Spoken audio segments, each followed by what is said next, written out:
The human heart has 4 chambers. The 2 upper chambers are the atria, and the 2 lower chambers are the ventricles. The interatrial septum separates the 2 atria, and the interventricular septum is the partition between the 2 ventricles. The right atrium and right ventricle are connected through a tricuspid valve. As the name suggests, it has 3 leaflets or cusps. On the other side, the left atrium and ventricle are connected through a bicuspid valve. The bicuspid valve is also called the mitral valve because of its resemblance to a bishop's 2-sided mitre or hat.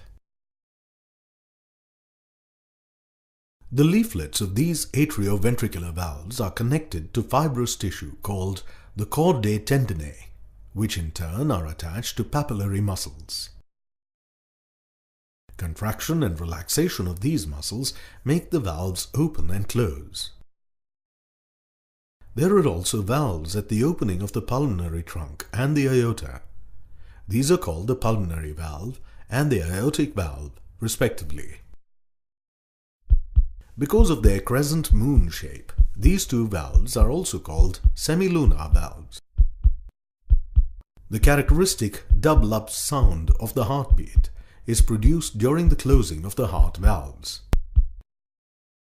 The thickness of the walls of the 4 heart chambers varies with their functions. The walls of the atria are thinner than those of the ventricles, as the blood needs to be pumped into adjacent ventricles only.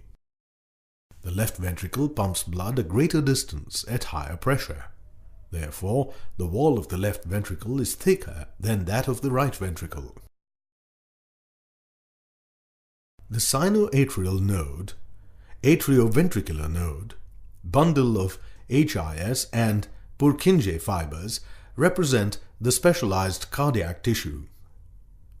These fibers are autoexcitable as they have the potential to generate electrical activity without any external stimuli. This makes the heart beat continuously.